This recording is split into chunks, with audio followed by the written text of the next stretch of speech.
All right, here we go. My top 10 books of 2025. Kind of. You'll see what I mean within several minutes. So, I ended up reading, as of I'm recording this, we still got about 2 weeks left in the year. So, I probably will read another book or two. But these are the ones that stuck with me. These are the ones that I really liked. Now here's the big deal with this. I am very old, 56 years old. Not technically savvy, not not willing to try new things, on and on and on. So what we're gonna do here is I'm gonna go through my list, and then I'm gonna name the book, and then I'm gonna do this. And if either me or my wife or my 25-year-old daughter, and she better be able to figure this out, can figure this out right here where my hand is, I will do this, and there will be the book. The cover of the book will be right here as I'm talking about it. If not, use your imagination. Be like, oh, I'll have to look that book up and see what the cover looks like. Let's start from number 10. We'll go down. Number 10 is, make pretend it's right here, or it is right here, Mr. Whisper by Andrew Mayne. Big fan of Andrew Mayne. Love all of his books. I also love this character, Sloane McPherson, and I've read her in other books. And so I like all of the Andrew Mayne books. They all tie in together, which is nice. They're thrillers. They're exotic locales.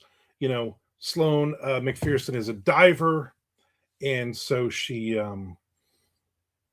she dives. She might be, I don't know, going after finding dead bodies in an alligator infested lake. We don't know. So this is I'm just going to read a little bit.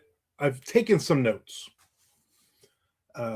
Four brilliant investigators combine forces to outwit an insidious master of online mind control in a gripping thriller. This is the book. I liked it a lot, and that's it. I'm not a diver. I don't like actually being in the water, but I love reading. I love reading these books. I love reading tropical authors and these types of books, these types of thrillers. So that's, you're going to see there's a lot of thrillers on this list. Honestly, a lot of thrillers. The second book, you ready? I'm going to do the hand thing again. Is a nonfiction book, Red Hook, Brooklyn Mafia, Ground Zero, by Frank DiMatteo and Michael. Excuse me, that was gross. Michael Benson. And so this is a great read. So it's basically the saga of the New York mobs in Red Hook, Brooklyn. Okay. And it goes off, it's like 100 years of the mob and the different various mobs and the Irish mob and on and on. It's just, there's just so much to this book that was really cool. So they talk about the White Hand, which was the Irish mob. They were very disorganized, or they probably could have still been running the whole thing. To the Mafia in Brooklyn. They talk about the Brooklyn bar fight that gave Al Scarface Capone his legendary scars. So there's a lot in here. Growing up in New Jersey, I've heard a lot about some of this stuff, obviously, but it's really cool to just put it all together. So this is a really good book. My number 9 book, Red Hook, Brooklyn Mafia, Ground Zero. That's a good one. Okay. Number 8 book, right here, maybe in my hand, is What Stalks the Deep by T. Kingfisher. Okay. So now this is the 3rd book in the Sworn Soldier series. And I'm enjoying these books. This is a horror fantasy book, more horror. They're easy. They're quick reads. I mean, I read these things in like a night or so. I love these books. So Alex Easton is a soldier. She's the sworn soldier. She's a woman, and basically everybody thinks she's a man. This is we're going back, 100 years or so. And so in this one, she heads to America, to West Virginia, and because her a good friend of hers who we've met in the previous books is his cousin is missing in a mine, in an abandoned mine in West Virginia. So they go and check that out. So there's a lot of the characterization in this is amazing. I love the character. I love how sarcastic uh, she is and everything else. It's a really good book. It's interesting. It has a lot of really cool stuff. You are not going to expect the twist, what's happening, and all that stuff. So I like it. I liked it a lot, and that's really all I can say about it. I mean, what else can I say? Hopefully, there's a fourth book, because I think those are really good books. Number 7, right here. Poachers Stories by Tom Franklin. So it's 10 stunning and bleak tales set in the woodland, swamps, and chemical plants along the Alabama River.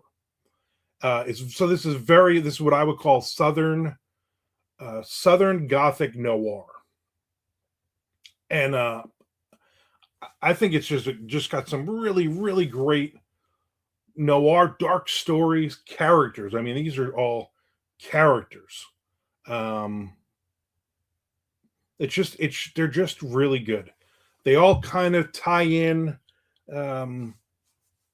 with the same fact of they're bleak.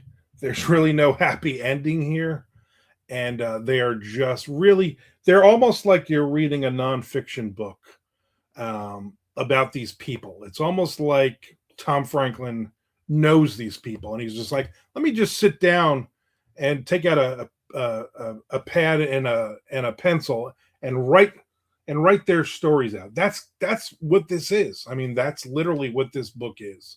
So I liked it. Poacher Stories. I'm going to read more Tom Franklin. Definitely, that's an author that in 2026 I will be reading more of. I think you should as well. All right, on to the next one. Right here is I Am Not Who You Think I Am by Eric Rickstad. So I've read several Eric Rickstad books, and it was hard to pick the best one, which I like about that. I like that I started from the beginning of his writing, and I like everything. So now it says, I'm Not Who You Think I Am is an ingenious, addictive, and shattering tale of grief, obsession, and fate as 8 words lead to lifetimes of ruin. So Waylon Maynard, he's our main character. He's 8 years old. He sees his father kill himself, and he finds a note that reads, I am not who you think I am. And he's just, for the rest of his life, he's wondering, what happened? 8 years later, he makes the discovery, moves the thing on, and there's a lot of really good twists in this, and there's a lot of things you're like, oh, okay, I should have saw that coming. And so again, this is a character-driven thriller, really solid. It seems like with every book I read from Eric Rickstad, it just gets better and better. So this is one of those that you definitely need to check out. But not only this book, check out all of his books, because they're just really that good. Really. Yeah. Number 5. Right here, number 5. Right there. Winter's Bone by Daniel Woodrell. I just did a review of this not too long ago. A lot of these books, obviously, I've done reviews of videos on. Go and look and watch the videos too. You'll get more of all that. So basically, this is again, very Southern Gothic noir thriller. It's basically Ree Dolly, that's her name. She's a 16-year-old girl born into an awful not even awful a family, an awful kinship. So there's a lot of Dolly men and women around. There's a lot of other families. They're basically poor, from the Ozarks, and so it's harsh poverty, and they're hanging on by a thread. Her father's been in and out of jail, prison many times. Her mother has dementia. She's got two little brothers. She's basically taken care of, and she gets the news that her father put their house up for his bail, and now he might not show up Monday morning, and then they'll lose the house. So she kind of freaks out, and she's like, I gotta find my father. What do I do? And it's cold, it's snowing. You feel it. I mean, you feel this book, and really, really good. And then I found out afterwards, I didn't realize that it was a movie. There was a movie based on the book, and what's her name? Jennifer. What's her name was in it? Right? Who the hell's that girl? Can't believe I'm doing, and I'm not I'm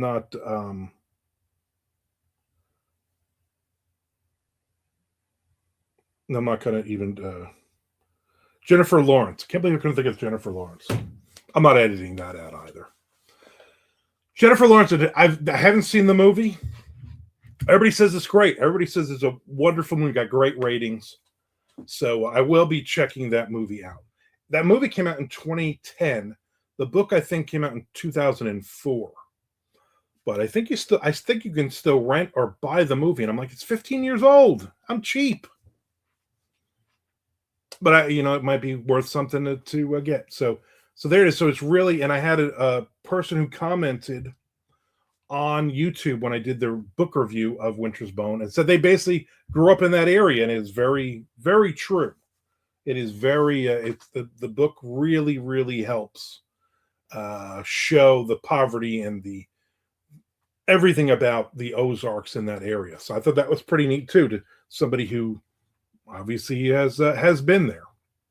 All right, number 4, right there. Number 4, Saints at the River by Ron Rash. This is an author that Chad Lutsky turned me on to.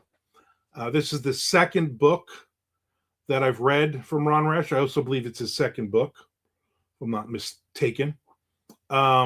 It's good, and again, it's Southern. I'm reading a lot of Southern Gothic noir thriller-ish books lately. I love it. That's what I'm beginning to really write, and I'm really just enjoying a lot of this stuff. Really. So basically, it starts with the Tomasi River, and a 12-year-old girl goes into the river, and it's a very strong current. She gets pulled, sucked under, and dies. But because of the way the currents are, there's like a whirlpool under rocks, and so her body is just down there, just spinning, and they can't get the body out. So her parents want divers to go down and find her, and then somebody wants to build a dam to block the water, but then there's environmentalists that you're not legally allowed to do that, and there's this whole big fight. And our main character is Maggie Glenn. She's 28, newspaper reporter from this area originally, but she moved away, kind of to get away from the family. There's some family issues. There's some other issues, and so she has to go back. She's a photographer with a newspaper. She goes back with a reporter, and it's great because it's not a in your face, let's just talk about environmental issues. It's really, really personal. It's a really, really good story, and I got sucked into it, like sucked into the whirlpool in the river. Maybe not like that. And I think it's a really good ending to this book too. I was like, what are they going to do? What are they? Really, really good ending. So, Saints of the River by Ron Rash. That's my number 4. Really, really good. All right, number 3 right here. I keep turning my wrist the weird way. Number 3 is Whatever Kills the Pain by C.W. Blackwell. So I had this is another author that somebody had said, "Hey, you got to read this guy," and I'd read, I think, one or two of his short stories in anthologies, and it's just dark, noir crime fiction. These are just crime stories. Um, he's a Derringer award-winning author. I got to meet him at BoucherCon in New Orleans, and he couldn't have been nicer. Although you read these stories, you're like, this guy's there's something wrong with this guy.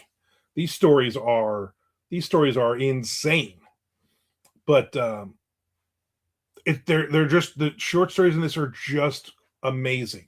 There wasn't a bad one in the bunch. Literally every single story was good. Sometimes you read a short story collection or you read an anthology of different authors, and you're like, some of the stories might drag. Some are like, nah, not what I'm interested in. Every story in this literally was that good. That's why it's my number three.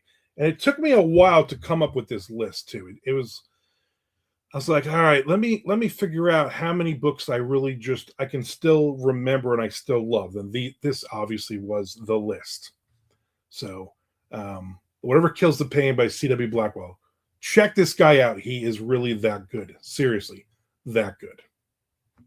Number two, City in Ruins by Don Winslow. I went through where I read a bunch of Don Winslow books, and there's some thick books. And I love it. This is like a series. It's Danny Ryan is a mobster, and in this book, he basically gets into Vegas hotels. He's trying to protect his family. He's trying to do the right thing for his family, but you're a mobster. Sometimes that doesn't work out. Um, I love in this series how the character grows. I love how the smallest little thing that Don Winslow puts into the book suddenly becomes this huge subplot that you just didn't see coming. So it's good. It's side deals. It's the hustle of things. It's the hustle of everything going on in this guy's life, and it's not all just Goodfellas and killing people and everything else. There's a lot of family stuff. There's a lot of emotion. There's a lot of things. What was great is Don Winslow makes you care about every character, even if you love them or you hate them. It doesn't matter. You care. You want to see what happens to this person, and I think that's really important. And there's some good twists in this. There's some good things that maybe you didn't see coming, and I think that's really really important. So a good one. I know Don Winslow technically retired from writing, and then he was like, "Yeah, but I got these novellas I'm putting out." So hopefully we'll see more and more from Don Winslow in the future. But this series was a great one, especially that last, especially City in Ruins, just phenomenal. All right, so here's the thing. My number one book, I went back and forth with two books. And I'm like, I don't want to bump anything off the list. I don't want to. I don't know which of these books I liked better. And I'm like, I don't know. So since it's my list, we're going to have two number ones. Number 1A and then number 1B. So number 1A, right here. Number 1A. A Saint of the Narrow Street by William Boyle. Anybody who knows me knows I love this book. Absolutely loved it. I did a review of it on YouTube. I also interviewed William Boyle for a YouTube my Armand Chats With interview session. Also C.W. Blackwell. Check out that one as well. This is just a great book. Starts in 1986 in Brooklyn. William Boyle, the author, grew up in Brooklyn, so it's a lot of it's just a lot of Brooklyn in it, and I loved it. Again, great characters. The main character, Risa, she's I don't want to give too much. You just got to read it. You got to read it. I'm gonna tell you what really excited me about this book is because they talk about places. So again, I grew up in New Jersey. 1986, when this book starts, I was 16 years old. They talk about L'Amour's rock capital of Brooklyn. They talk about the band White Lion, but their first album, uh, Fight to Survive. And I'm like, man, nobody mentions that album. Like nobody talks about that album. I mean, this William Boyle guy, like right from the beginning, he got me. He hit me, and I'm like, this is a great book. And again, it's a thriller. It's dark. It's just you know bad people are going to get their comeuppance, but sometimes good people also uh, get some flack, some collateral damage and whatnot. Love the ending. Love the ending of this book. I mean, I love the whole book. I love that we're jumping in time and things are still happening, and and it's based on a plot point from the beginning. We just keep moving along, and I loved it. I just absolutely love this book. So that is my 1A of books. 1B, this is also going to be no surprise right here for anybody who knows me, anybody who knows I've been talking about that William Boyle book, but I also been talking about A Violent Masterpiece by Jordan Harper. This is my number 1B book. It doesn't come out until April 2026, but I'm one of the cool kids who got an advanced print copy, as a matter of fact. I met Jordan Harper at BoucherCon. Very cool guy. And I was like, hey, when's the new book coming? I was hoping we'd get like a advanced reader copy or something. He's like, here's the information. Call a message and let them know that you talked to me and you want a copy. So I did. I sent it to the publisher, to their PR department, and the woman was fantastic. She sent me, as soon as the book was available, she sent me a copy. I immediately read it. And it was one of these books that I didn't want to just blow through in like 2 or 3 nights. Like I just wanted to enjoy it. It's one of those books that I'm like, from the first page, you're like, oh, this is so good. Like, this is so good. And Jordan Harper, like, he works in Hollywood. And this is the underside. Like, this is the stuff that you're not supposed to be speaking about. This is the stuff that these things happen to you when you're out in LA at night and you're like, I can't tell anybody any of this stuff. So it's a story of Los Angeles power brokers and those of the edge, and a single shattering incident that threatens to bring it all crashing down. It's just so friggin' good. And again, it starts with a single incident, and then we have four characters, okay, that in this 4 characters, 3 characters. 3 characters. I don't know why I said 4. Jake Deal, he's a Nightcrawler. You know what a Nightcrawler is. You've probably seen the Jake Gyllenhaal movie. I'm not a huge fan of his. Anyway, so basically he drives around at night and he films accidents and arrests and different things. Then he tries to sell them to the newspapers and to the online news agencies. And he also has like a running thing where he has a ton of subscribers who basically listen to him talk, and he waxes poetic a lot. And then you have Doug Gibson, who's he's a lawyer, he's a street lawyer, and he is trying to help save a homeless woman. Okay, from basically from going to jail, and so that's kind of his thing. And then Cara Delgado, which was the most interesting character. She basically she works for an underground private concierge company. What can I say? Concierge? Concierge. That word. Man, I feel like an idiot. It's like a Make-A-Wish foundation for the terminally rich.